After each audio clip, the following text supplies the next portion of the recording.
Et donc, bienvenue à tous ceux qui nous rejoignent après coup sur YouTube. On est aujourd'hui sur donc Satsang avec une thématique vraiment importante, peut-être une des plus importantes pour bien vivre, c'est la question du bien-être. En fait, on va voir que bien-être et détente sont quasiment une seule chose. C'est vraiment intéressant de comprendre ce qui se passe quand on se détend au niveau de l'énergie et du coup du bien-être qui peut en résulter. On va voir, on va explorer un petit peu tout ça.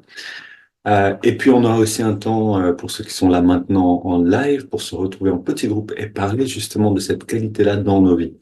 Toujours ce moment pour réfléchir ensemble qui est un moment en fait de amener la conscience. Vous savez, la conscience, c'est comme une lampe de poche. On a ou une lampe frontale, encore mieux. On a cette faculté à éclairer les choses avec la volonté, je dirais, hein, pas seulement la raison, puisque c'est aussi beaucoup l'intuition, c'est-à-dire les sentiments qui vont nous donner des réponses. On va se poser une question, on regarde quelque chose avec cette volonté d'éclairer quelque chose. C'est vraiment l'art de la philosophie, en fait, hein, mais une philosophie qui sert à quelque chose. Ça paraît un peu étrange de le dire, mais une philosophie qui sert à vivre mieux, en fait, à être plus heureux.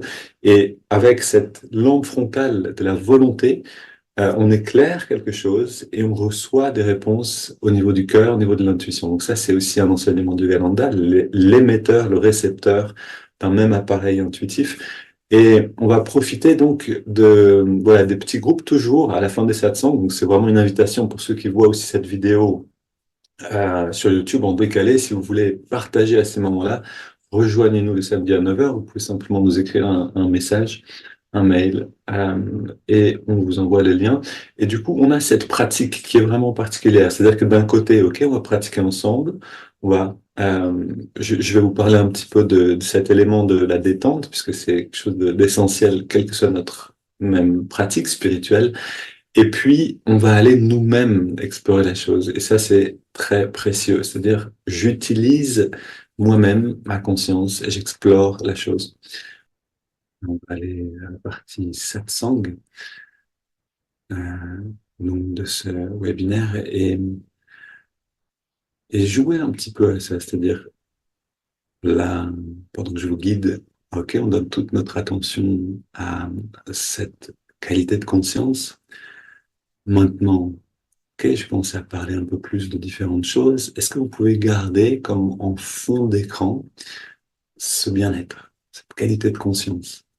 De cette manière, on se sert de chaque instant pour apprendre à maintenir une qualité d'être dans les actions. Écouter, réfléchir, c'est une action importante. Ok. Oui.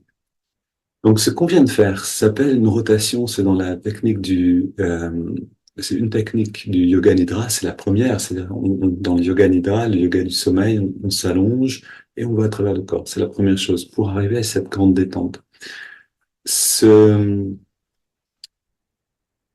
Cette technique, en fait, permet d'effacer les tensions qui sont à moitié conscientes. On a plusieurs manières de se détendre profondément. On a la contraction détente qu'on utilise systématiquement avant de méditer, qui est très rapide et efficace pour devenir conscient des tensions et les abandonner. Et puis, on a la respiration triangulaire qui vient vraiment amener cette détente intérieure, on pourrait dire émotionnelle, mentale.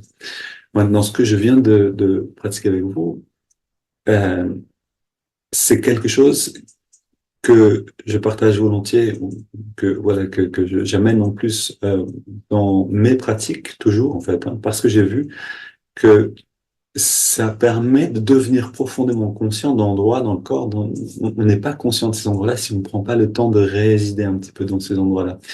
Et en fait, cette détente qui s'installe change, en tout cas c'est mon expérience, complètement la qualité de la méditation. Et donc, je vais utiliser personnellement cette technique en général 3 fois, au moins une fois, mais en général de 2 à 3 fois dans chacune de mes méditations pendant la journée. Je vous encourage simplement à regarder pour vous-même. Est-ce que vous voulez l'intégrer? Est-ce que vous voulez, en général, on l'intègre plutôt au début. Là, j'ai oublié de le faire avant qu'on aille dans les contractions ou après les contractions détente, avant d'aller dans l'observation du souffle. Mais vous pouvez le faire avant d'aller dans l'observation du souffle et aussi après, par exemple, pour amplifier l'intériorité après au moment de la triple expiration. Et ensuite, aller vraiment dans l'expansion. C'est-à-dire, une fois qu'on est allé à travers les techniques, c'est important aussi d'abandonner les techniques, très important, et simplement de résider là et de sentir ce bien-être qui grandit. Ce serait la phase maintenant de l'expansion. Alors, pourquoi est-ce que c'est si important, cet élément-là de la détente? En fait, la détente, c'est la base du bien-être. Ça nous paraît évident à tous. C'est-à-dire que si on est très tendu, on va avoir du mal à se sentir bien. Si on bâille, il y a un phénomène de détente du diaphragme qui est en train de se passer. Et on peut voir, à l'inverse, que si on bâille, on aura du mal à se sentir mal. C'est-à-dire que on peut se mettre en colère, mais on peut difficilement bâiller en étant en même temps en train de se mettre en colère. Parce que c'est contraire. C'est-à-dire que quand on s'énerve, il y a une tension qui s'installe dans le corps. Le diaphragme est très responsable de l'état émotionnel, est très lié à celui-là.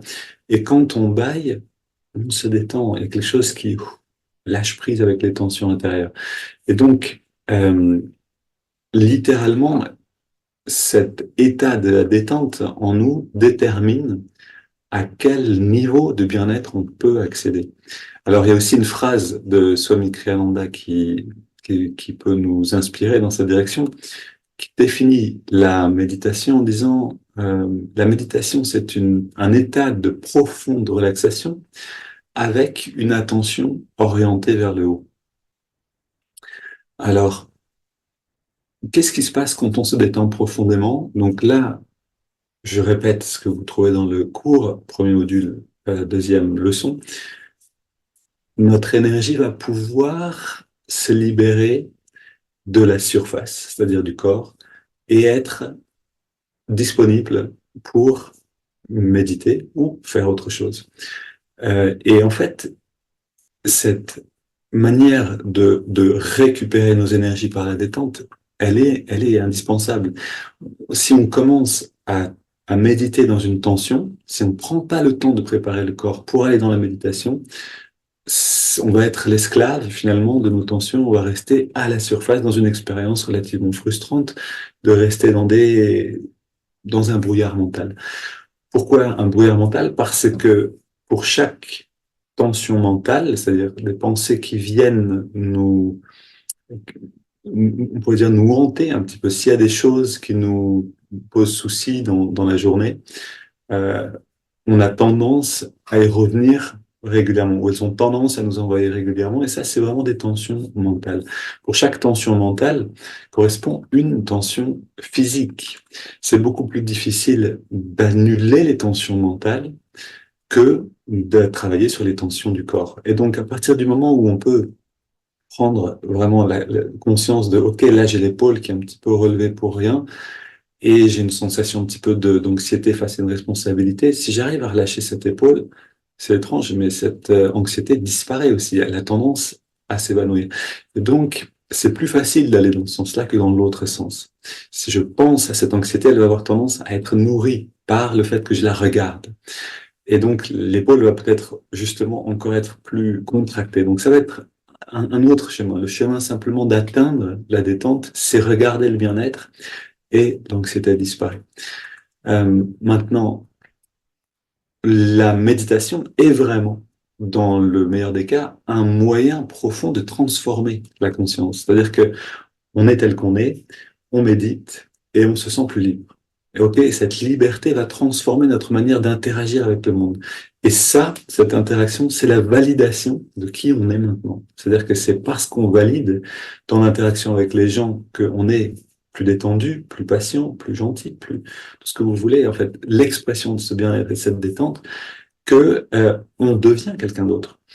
Si on ne peut pas valider dans l'interaction avec le monde, alors la méditation reste comme vous savez, dans un cocon en verre. Ça reste séparé.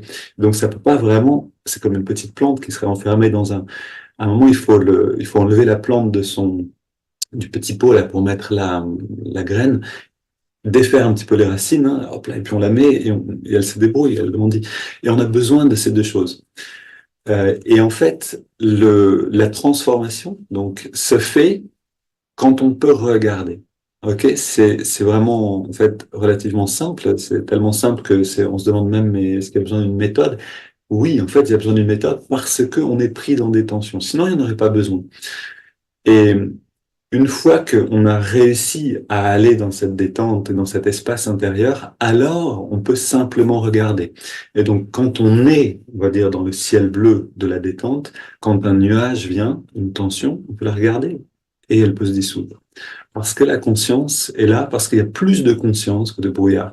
Mais au début, dans la méditation, on est souvent plus dans le brouillard que dans le ciel bleu. Donc on est dans une tension inconsciente, une autre, et on a une autre qui vient par-dessus.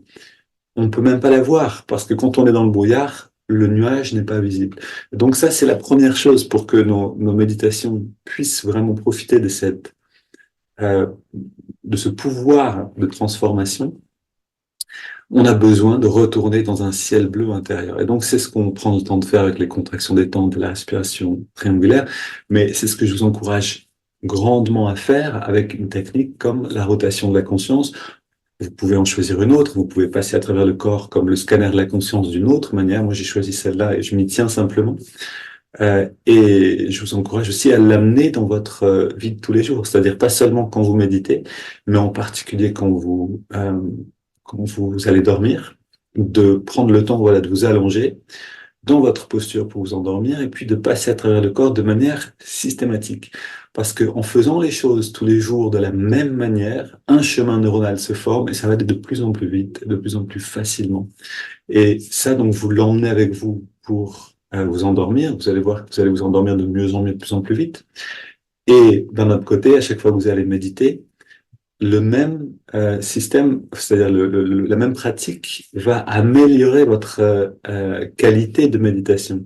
On aura besoin de moins de temps pour une plus grande détente. Et au lieu de prendre le chemin du sommeil, on va simplement, en gardant le regard vers le haut et en observant le souffle à cet endroit-là, on amène la conscience vers la superconscience au lieu du subconscient, c'est-à-dire du sommeil. Mais le mouvement est le même, c'est-à-dire que la, la perception du corps va disparaître progressivement. Et c'est vraiment intéressant. Hier, j'écoutais un podcast c'était un expert du sommeil qui s'appelle Matt Walker, qui est un Anglais qui habite en Amérique. Et je crois qu'il habite en Amérique. Et c'est vraiment passionnant de voir, en fait, alors lui, il est passionné de son sujet, donc déjà de l'écouter, c'est génial, mais il explique, en fait, les différentes phases des sommeils. Et si pour un méditant, c'est vraiment intéressant parce que ça nous montre, en fait, qu'est-ce qui se passe avec la conscience, mais en restant conscient. Et pourquoi est-ce qu'on commence à ne plus sentir le corps physique et à un moment, si on va suffisamment loin dans cette détente, immobilité et intériorisation, pourquoi est-ce qu'on sent une sensation d'espace, mais plus de corps? Il y a vraiment quelque chose d'intéressant qui se passe ici. Et c'est ce qu'on appelle simplement le retrait des sens dans la terminologie, on pourrait dire, du yoga.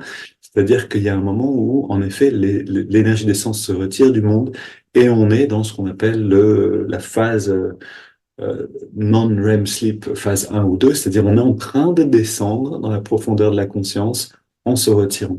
Et on se retire par la détente, alliée au fait de ne plus bouger. Parce qu'à chaque fois qu'on va bouger, on va amener en fait l'énergie vers l'extérieur pour bouger le corps et on va créer des petites tensions, des mouvements en fait vers la surface. Donc on a besoin des deux.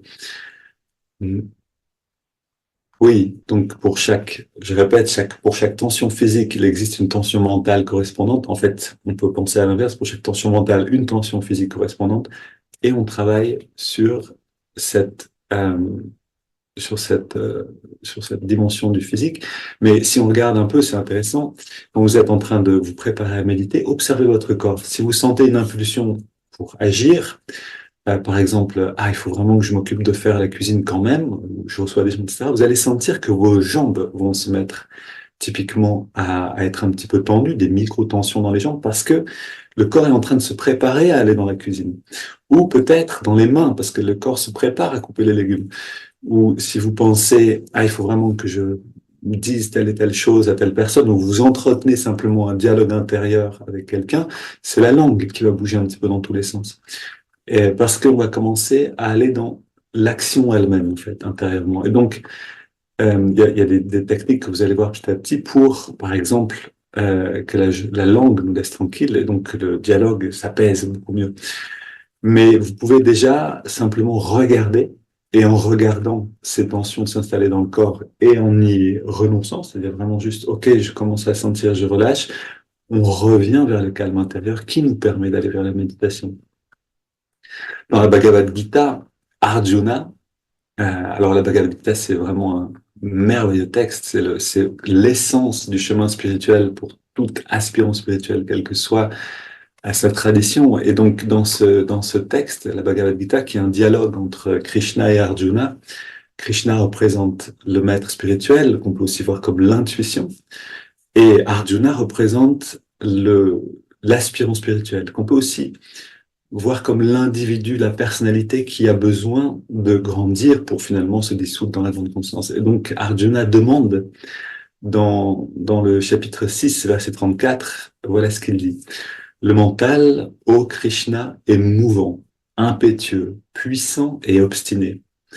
Subjuguer le mental me semble plus ardu que de maîtriser le vent.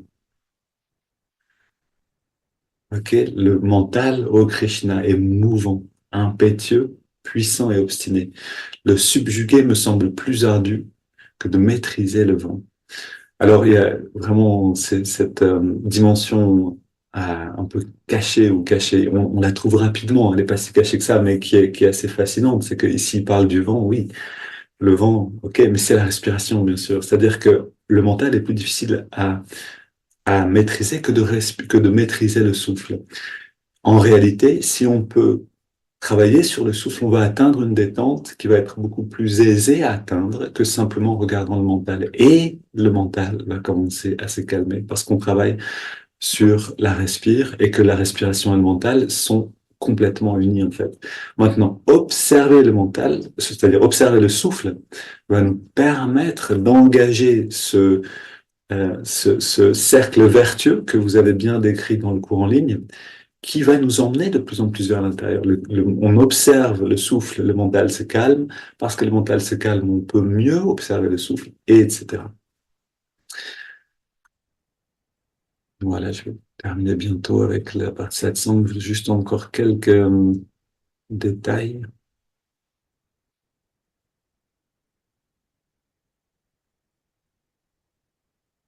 Oui, résister à la tentation de bouger, nous dit Swami Kriyananda au début de vos méditations, c'est une très bonne habitude à prendre. C'est-à-dire, au début, on s'installe et puis on sent, ah, attends, si je bouge un tout petit peu, il y a une petite tension dans l'épaule, je bouge un peu le bras et après, il n'y aura plus de tension. Si on fait ça, après, ça va être le genou.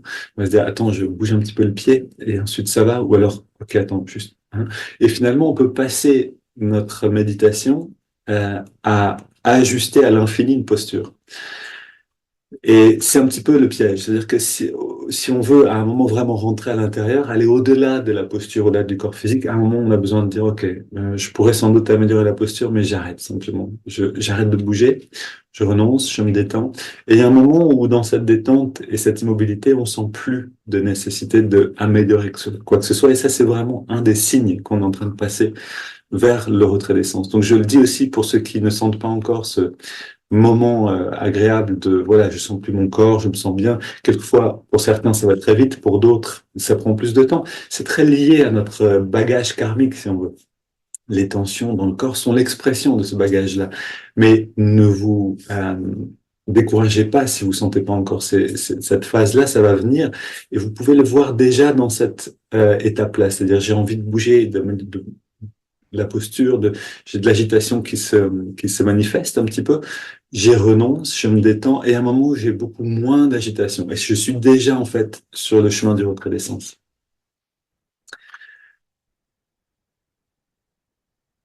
Rire, c'est une manière de se détendre, bien sûr. Sourire aussi. Il y avait cette observation aussi intéressante que l'humour est absent chez les SS, alors ça c'était parce que je sais plus qui avait vécu à je sais plus si c'était Swami Kriyananda ou quelqu'un d'autre qui avait vraiment observé ça, je crois que c'est Swami Kriyananda, que chez les personnes qui sont dans une rigidité intérieure et une violence en fait, hein, on n'a pas à le rire. Et donc, Et donc, si on veut se détendre, aussi simplement de cette pratique du sourire est excellente. Alors, un sourire, en fait, même un sourire forcé va finir par amener un sourire. Ok, si on va dans un sourire qui réchauffe le cœur, bien sûr, ça va aller très vite.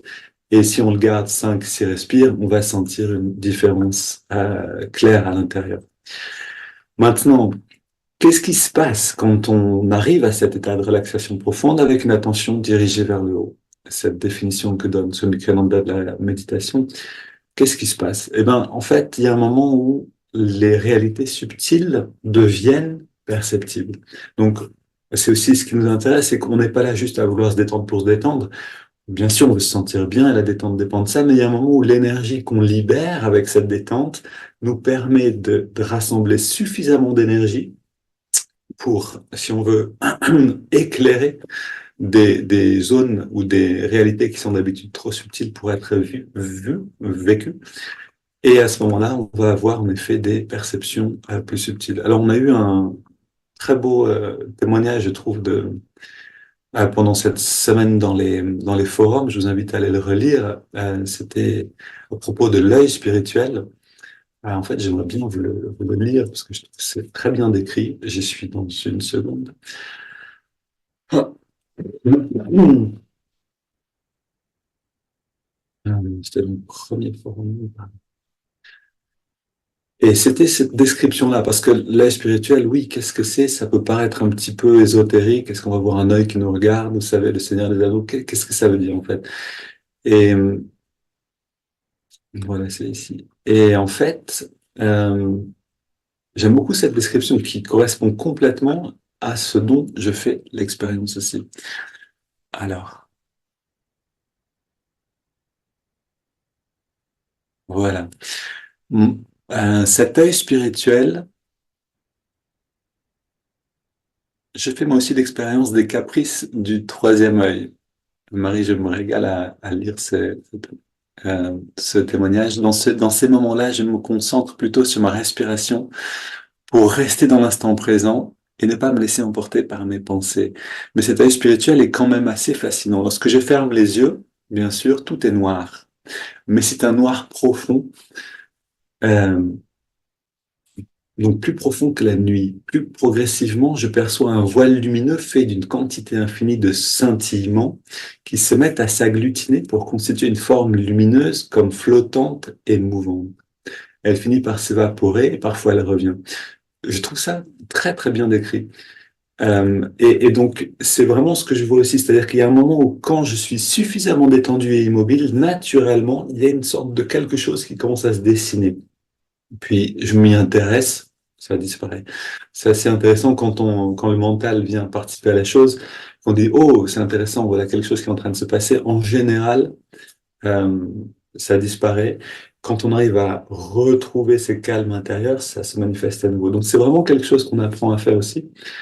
C'est à rentrer dans cette observation consciente et détendue à la fois. Et, et donc, on peut avoir des impressions de cet état spirituel, on peut avoir aussi un son ou une forme de son qui apparaît, ce qu'on appelle le, le son du home, en fait, on appelle le home, mais c'est vraiment, ça peut avoir des apparences très différentes ou des expressions très différentes pour chacun.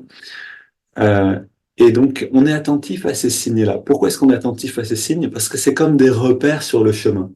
Et ça va nous aider, en fait, à avancer plus rapidement. C'est-à-dire, quand je suis conscient que à un certain moment dans ma méditation, le corps va un petit peu va disparaître ou que ma perception va changer et que je commence à comprendre cette perception-là.